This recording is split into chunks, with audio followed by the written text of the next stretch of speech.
नमस्कार दोस्तों, उम्मीद है आप लोग अच्छे से होंगे। अगर आपने मेरे कुछ पुराने वीडियोस देखे हैं तो आप अगर वो वीडियोस आपको पसंद आए तो कृपया उन्हें लाइक कर दीजिएगा, इस चैनल को सब्सक्राइब कर दीजिएगा ताकि आपको समय-समय पर ज्ञानवर्धक वीडियोस आपके सामने आते रहें और आपकी जानकारी में भी वृद्धि हो।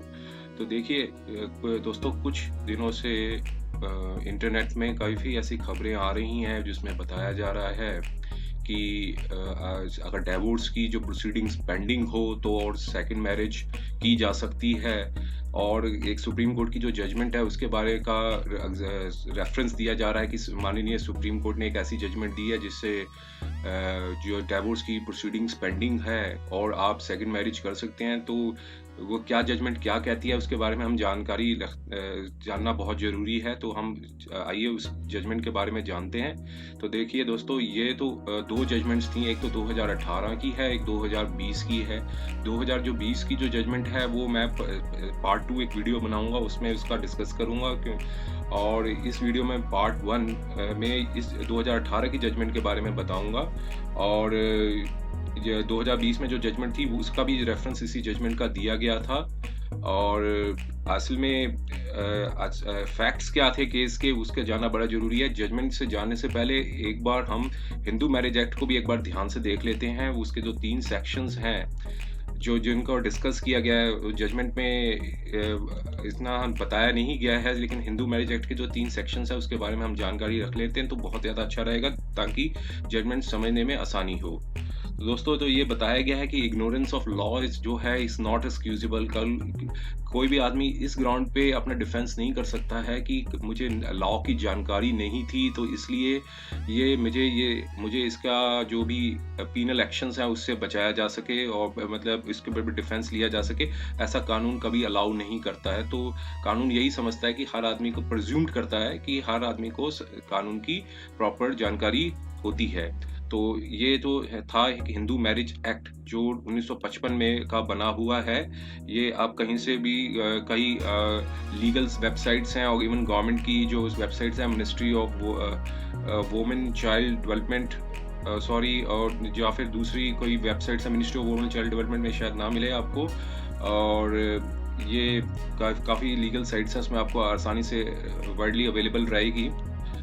कुछ प्राइवेट साइट्स हैं, कुछ गवर्नमेंट की साइट्स हैं, इसमें भी आपको लेजिस्लेशंस मिल जाएंगे आराम से। सिर्फ आप इसे सर्च कर सकते हैं, हिंदू मैरिज एक्ट 1955 का। देखिए ये सेक्शन क्या कहता है। पहले सेक्शंस में काफ़ी सेक्शंस हैं, लेकिन जो इससे संबंधित है, जो वीडियो के टॉपिक से संबंधित है, वो 3 सेक्शंस ज़्यादा इंपॉर्टेंट है। वो है section number 5 Hindu Marriage Act का, conditions for a valid marriage, number 11 void marriage, और section 15 divorce person when marry again. तो दोस्तों, पहले इन चीज़ों को हम देखते हैं, तीनों सेक्शंस को अच्छे से जानने की कोशिश करते हैं। ये सेक्शंस क्या कहते हैं। तो सेक्शन 5 जो है वो ये कहता है कि conditions for the valid marriage, Hindu marriage, marriage may be solemnized between 2 Hindus if the following conditions are fulfilled. Number 1 ये कहता है कि neither party has a spouse living at the time of marriage. तो देखिए यही बताया गया है कि जब हिंदू मैरिज तभी solemnized की जा सकती है कि किसी भी पर्सन का स्पाउस उस समय, चाहे हस्बैंड हो उसकी वाइफ नहीं होनी चाहिए, चाहे वाइफ हो उसका हस्बैंड नहीं होना चाहिए, और लिविंग नहीं होना चाहिए। लिविंग लिखा हुआ है इन्होंने कि लिविंग नहीं होना चाहिए उस वक्त में, मतलब अलाइव नहीं होना चाहिए, तभी वो मैरिज solemnized की जा सकती है। ये कंडीशन नंबर 1 कंडीशन बता रखी है। और एक अब हम सेक्शन 11 पे जाते हैं। जो सेक्शन 11 क्या कहता है, ये वॉइड मैरिज कहा गया है। इसे nullity of marriage and divorce, इसे वॉइड मैरिज कहा गया है कि अगर कोई marriage, any marriage solemnized after the commencement of this act shall be null and void and may on a petition filed present by other party thereto against the parties to be declared by the nullity if contravenes to any of the conditions 1, 4 and 5th of section 5। देखिए section 5th का जो part 1 है वो मैंने अभी आपको बताया। देखिए वो था सेक्शन 5 का 1 कि neither of the party has a spouse living at the time of the marriage. तो सेक्शन 11 कहता है कि इससे वॉइड मैरिज कहा जाएगा अगर किसी का स्पाउस अलाइव है, और साथ में ये भी लिखा है कि solemnized shall be null and void may and may और कॉमा डाल के लिखा on a presentation on a petition filed by either of party thereto. Means अगर किसी को पता चलता है, किसी का हस्बैंड को पता चलता है कि उसकी वाइफ का ऑलरेडी एक जो फर्स्ट मैरिज में जो हस्बैंड है वो अलाइव है, तो हस्बैंड के पास पूरा राइट है, वो एप्लीकेशन सेक्शन 11 में वॉइड मैरिज की एप्लीकेशन लगा सकता है और सेक्शन 5(1) का ग्राउंड का रेफरेंस लेकर आसानी से डिवोर्स ले सकता है, क्योंकि फर्स्ट मैरिज जो सेकंड मैरिज होगी वो वॉइड मैरिज गिनी जाएगी। तो इसमें कोई भी जो क्लेम्स होंगे वो वॉइड मैरिज के अंदर ही आएंगे, तो वो की जो रिलीफ हो सकता है उसमें वाइफ को कुछ ना मिले अगर वॉइड मैरिज गिनी जाती है। तो सिमिलरली वाइफ भी चाहे तो अगर उन्हें लगे कि जो जिनसे उन्होंने मैरिज की है और उनकी जो फर्स्ट वाइफ है वो अलाइव है और बिना डिवोर्स लिए उन्होंने उनसे मैरिज कर ली है, तो वो भी एप्लीकेशन लगा सकती हैं सेक्शन 11 के अंदर विद रेफरेंस देके, सेक्शन 5(1) का रेफरेंस देके कि उनके जो स्पाउस हैं वो अलाइव हैं। तो ये तो था सेक्शन 4 एंड 5 थे, वो स्पिंडर रिलेशन और डिग्री ऑफ प्रोटेक्टेड रिलेशनशिप्स के ऊपर था, उसके ऊपर मैं अभी डिस्कस नहीं करूंगा इस वीडियो में। तो सिर्फ ये जो मेन टॉपिक से हटके हो जाएगा ये वीडियो। तो ये वॉइड मैरिज के बारे में इन्होंने बताया है सेक्शन 11 हिंदू मैरिज एक्ट का। अब हम चलते हैं सेक्शन 15 के अंदर। सेक्शन 15 के अंदर देखिए ये बताया गया है कि divorce person when marry again. तो ये इसमें साफ साफ क्लेरिफाई हो गया है कि when a marriage has been dissolved by degree of divorce and either there is no right to appeal against the degree for or means इन्होंने बताया कि अगर किसी की मैरिज डाइवोर्स हो जाता है, डिग्री ऑफ डाइवोर्स मिल जाता है और उनका किसी पार्टी का राइट टू अपील नहीं रहता है, और फिर आगे और के बाद कॉमा लगाया है if there is such right of appeal, फिर कॉमा लगाया है the time for filing of appeal has expired without appeal having been presented. Means अगर कल को कोई फैमिली कोर्ट डिवोर्स ग्रांट कर देती है और उसके पास वो राइट होता है अपील फाइल करने का, जो कि 90 डेज है, जो पहले कभी 30 डेज था अब 90 डेज है, तो उसमें बताया है कि there is if there is such a right to appeal, the time for filing the appeal has been expired without an appeal have been presented। तो means उन्होंने यही बताया कि जो अपील का जो टाइम है वो एक्सपायर्ड हो चुका है, जो उस अपील के अंदर उन्होंने नहीं फाइल किया है, तो उसमें वो ये कहते हैं डिवोर्स पर्सन जो है वो मैरिज कर सकते हैं।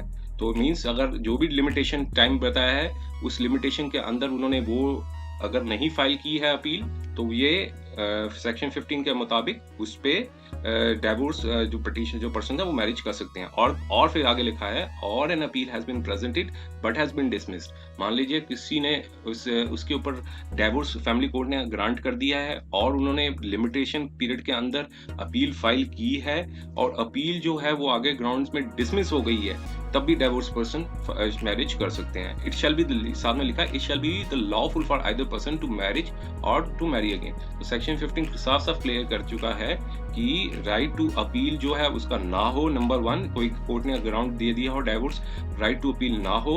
अगर दूसरा अगर राइट टू अपील बनता है, उन्होंने लिमिटेशन के अंदर नहीं फाइल किया और लिमिटेशन का जो पीरियड एक्सपायर्ड हो गया है।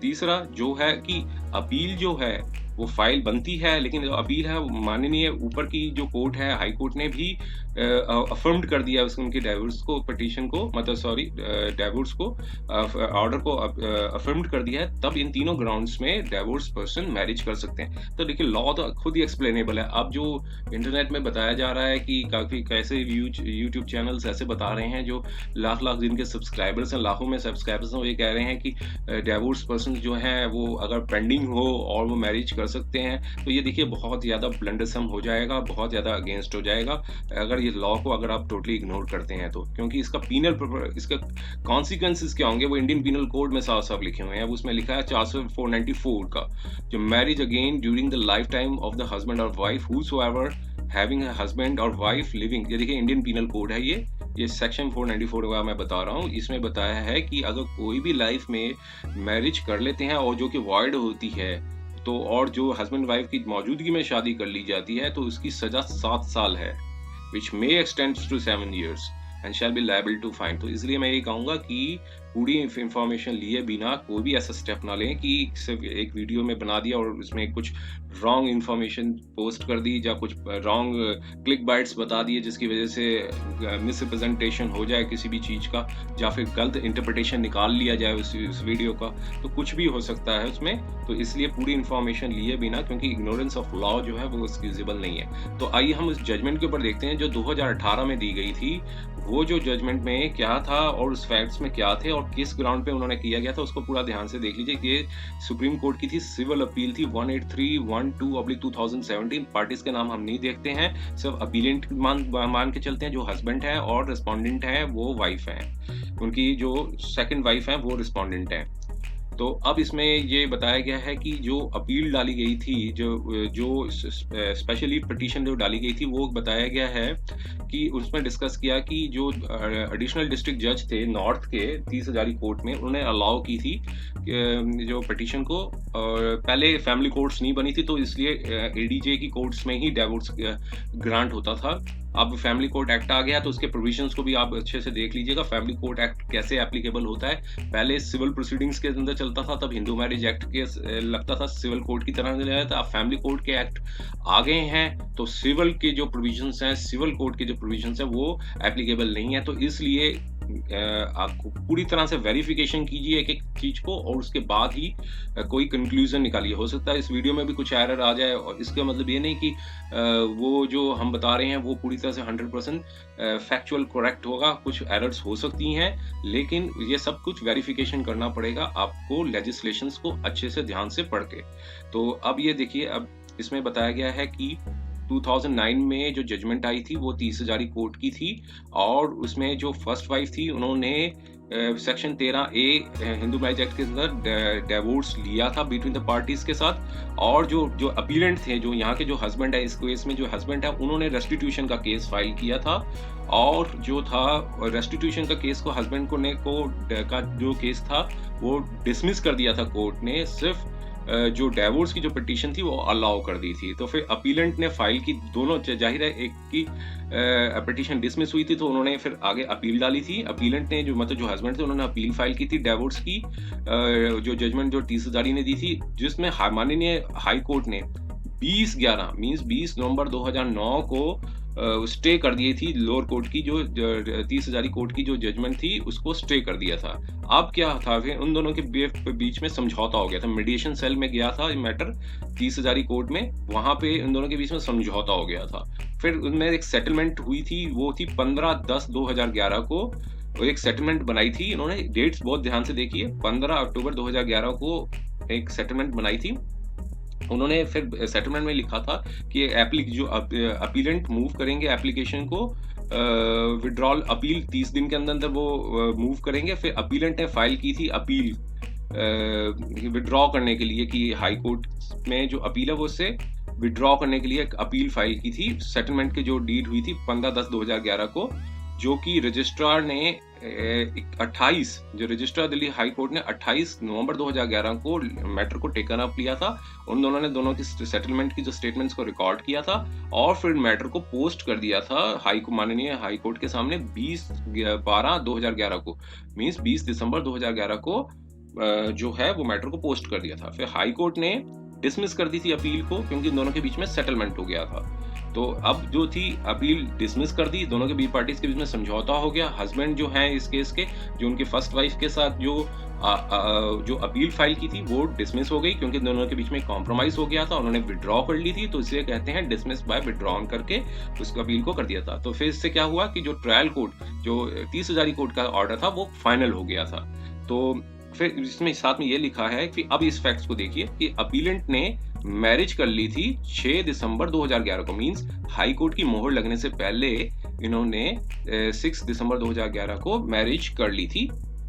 और उनके बीच में अपीलेंट और जो रिस्पोंडेंट जो उनकी सेकंड वाइफ है उनके बीच में भी कुछ डिस्कॉर्ड हुआ, मैरिटल डिस्कॉर्ड हुआ, बीच में डिस्प्यूट हुआ। अब जो सेकंड वाइफ है उन्होंने एक ग्राउंड उठाया, जैसे मैंने अभी आपके सामने डिस्कस किया, सेक्शन 5(1) रीड विद सेक्शन 11, जो अभी आपके सामने डिस्कस किया कि सेक्शन 5 क्या होता है। ये देखिए डिवोर्स पिटीशन का ये चीज थी, ये ग्राउंड उन्होंने उठाया था जो माननीय जो ट्रायल कोर्ट के सामने कि इस ग्राउंड पे मुझे डिवोर्स दे दिया जाए। जाहिर है कि लंबी पिटीशन चलती तो ये इसलिए ये ग्राउंड में अगर अलाउ हो जाता तो आसानी से डिवोर्स मिल जाता। ये देखिए सेक्शन 5 क्या कहता था, वही चीज बताई जा रही है यहाँ पर कि neither party was living at the time of marriage, और सेक्शन 11 जो मैंने अभी आपके सामने डिस्कस किया था कि वॉइड मैरिज क्या होती है। तो देखिए ये चीज, ये दोनों ग्राउंड जो हैं इसमें उठाए गए, रिस्पोंडेंट ने, सेकंड वाइफ ने उठाए, और ये बताया उसने, कोर्ट ने भी ये बताया कि हाँ, फिर देखिए फिर अपील की अपील जो थी वो पेंडिंग थी, और जो मैरिज जो है वो 6/11/2011 को उन्होंने सेकंड मैरिज कर ली थी।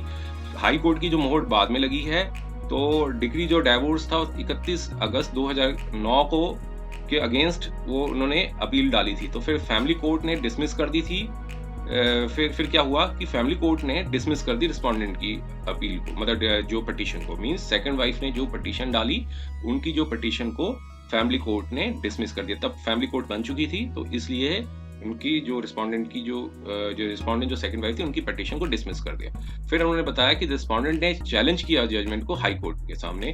फिर हाई कोर्ट ने क्या कहा, 10/8/2016 को जजमेंट आई, हाई कोर्ट ने फैमिली कोर्ट की जो जजमेंट थी उसको सेट असाइड कर दिया, मतलब उसको ओवरटर्न कर दिया और अलाउ कर दिया अपील को रिस्पोंडेंट को, और कह दिया कि जो मैरिज है, जो 6 दिसंबर 2011 को जो मैरिज हुई थी वो नल एंड वॉइड थी। तो मींस सेकंड वाइफ को डिवोर्स की जो पिटीशन थी वो अलाउ हो गई, क्योंकि कह दिया गया कि 6 दिसंबर 2011 को जो मैरिज की गई थी वो वॉइड थी, क्योंकि हाई कोर्ट ने बाद में मोहर लगाई थी। मेडिएशन जो हो चुका था, मेडिएशन में बेशक सेटलमेंट हो गया था, रजिस्ट्रार साहब ने सिर्फ स्टेटमेंट्स को रिकॉर्ड कर लिया था, रिकॉर्ड करने के बाद मैटर को पोस्ट किया था, वो बाद में 6 दिसंबर 2011 के बाद जाकर उन्होंने हाई कोर्ट ने मोहर लगाई थी। तो मींस वो लीगल मैरिज, तब तक मैरिज सब्सिस्ट करती थी, क्योंकि स्टे लग चुका था लोअर उस कोर्ट के ऊपर, हाई कोर्ट ने स्टे लगा दिया था, तो इसलिए वो जो मैरिज है नल एंड वॉइड गिनी गई। अब ये अपीलेंट थे, जो हस्बैंड थे, उन्होंने अपील फाइल की against the judgment of the high court, और इस अप्रोच के सुप्रीम कोर्ट आए। तो अब सुप्रीम कोर्ट ने क्या कहा, माननीय सुप्रीम कोर्ट ने, उन्होंने दो क्वेश्चंस को फ्रेम किया इस तरह से। जो क्वेश्चन ऑफ लॉ जो सेट आउट निकाल के आया, तो जो कंसिडरेशन जो रखा उन्होंने कि weather the dismissal of the appeal states relates back to the date of the filing of the application for withdrawal, means high court ने दिसंबर के जो 24 दिसंबर जो भी 2011 को भी जो एप्लीकेशन लगाई, जो अलाउ की थी इस ऑर्डर को, एक मिनट देख लेते हैं कौन सा डेट थी उनकी, 28/11, हाँ जी 28/11, 20 दिसंबर 2011। 20 दिसंबर 2011 को जो हाई कोर्ट ने मोहर लगाई थी कि जो हस्बैंड की जो पिटीशन है जो विड्रॉ कर ली गई है, डिसमिस, तो ये रिलेट्स बैक हो जाएगी जब एप्लीकेशन फॉर विड्रॉल जो फाइल की गई थी उस टाइम से गिना जाएगा। सेकंड उन्होंने क्वेश्चन रेज किया कि वेदर जो मैरिज जो थी 6 दिसंबर 2011 को बिटवीन अपीलेंट एंड रिस्पोंडेंट, जब पेंडेंसी थी अपील की, तो वो क्या उस जब इन्होंने सेकंड मैरिज कॉन्ट्रैक्ट कर ली, तो क्या जो पिटीशन जो अपील उस समय हाईकोर्ट ने अभी कुछ ऑर्डर नहीं दिया था, तो वो मैरिज जो है वो वॉइड गिनी जाएगी 6 दिसंबर 2011 को। तो ये चीजों को उन्होंने डिस्कस किया था हाई कोर्ट में, माननीय सुप्रीम कोर्ट ने। अब मैं लास्ट पैराग्राफ में चले जाता हूँ, क्योंकि काफी टेक्निकल एस्पेक्ट्स हैं इसमें जजमेंट में, और रेफरेंसेस काफी दिया गया दूसरी कोर्ट्स का। अब कोर्ट ने जो अपनी ऑब्जर्वेशन दी है उसके बेस में जो जजमेंट बताया वो पैराग्राफ 18 और 19 और 20 में मिल जाएगा आराम से। इसमें लिखा है, aggrieved by the decree of divorce the appellant filed an appeal and obtained a stay of the decree during the pendency of the appeal there was a settlement between him and his former spouse. Court ने कहा कि जिस पहले spouse के साथ बीच में उनका साथ सेटलमेंट हो गया था, और फिर सेटलमेंट के बाद उन्होंने डिवोर्स को कॉन्टेस्ट नहीं किया। तो इंटेंशन, अब कहते हैं कि जो इंटेंशन थी जो उनकी वो क्लियर थी कि एप्लीकेशन विड्रॉ करना चाहते हैं, क्योंकि स्टेटमेंट जो थी रजिस्ट्रार साहब ने रिकॉर्ड कर ली थी, तो इनकी इंटेंशंस साफ साफ क्लियर हो चुकी थी।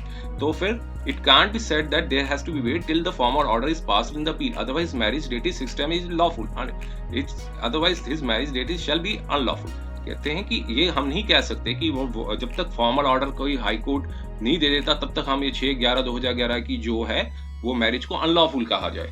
तो मान लीजिए कल को पोस्टेड मैटर का हाई कोर्ट 4 महीने बाद करता, तो ये 4 महीने मतलब ऑब्जर्वेशन काफ़ी ज़्यादा लॉजिक था माननीय सुप्रीम कोर्ट का कि ये अगर कल को कोई हाई कोर्ट जो मैटर पोस्ट कर देते, पेंडेंसी ऑफ केस की मान लो 6 महीने बाद पोस्ट कर देते हैं, तो इस लीगल इंटेंशन जब तक क्लियर है उनकी, विथड्रॉ करने की कोई कॉन्टेस्ट नहीं किया, तो एक वो हाई कोर्ट ने तो निर्णय तो सिर्फ फॉर्मली देना था। तो इस तरह से बहुत अच्छा लॉजिक निकाला माननीय सुप्रीम कोर्ट ने। उसने बताया कि 6 दिसंबर 2011 का जो सिर्फ एक फॉर्मल ऑर्डर था, तब तक हम ये नहीं कह सकते कि जो बीच में जो उन्होंने कॉन्ट्रैक्ट कर लिया जो मैरिज को, वो अनलॉफुल थी।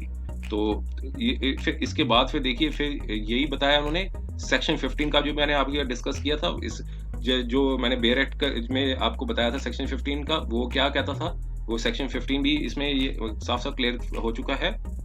ये रहा section 15, divorce person when marriage again, जो भी पूरा डिस्कस किया था कि लॉ 3 ग्राउंड्स थे कि क्यों कब कर सकते हैं मैरिज, तो वो भी सेक्शन 15 का उन्होंने रेफरेंस दिया। अब ये बताया फिर उन्होंने माननीय सुप्रीम कोर्ट ने फाइनल वर्डिक्ट पे चलिए। It is not the case of appellate that marriage 6 2011 is lawful because interim order has been filed by him against the degree of divorce. He rested his case on the file for the withdrawal of the appeal. The upshot of the discussion would be that the denouncement of the family court is correct and upheld, albeit for the different reasons. The conclusions of the High Court and the marriage 6 December 2011 is void, is erroneous. देखिए high court के order को कह दिया कि ये order जो है conclusion निकालना वो गलत है, is void है और erroneous है। erroneous है मतलब गलती की है उन्होंने। तो इस जजमेंट के द्वारा उसके ऑर्डर, उनके माननीय हाई कोर्ट के ऑर्डर को सेट असाइड कर दिया, तो अपील अलाउ कर दी। मींस हस्बैंड की जो अपील थी वो अलाउ हो गई।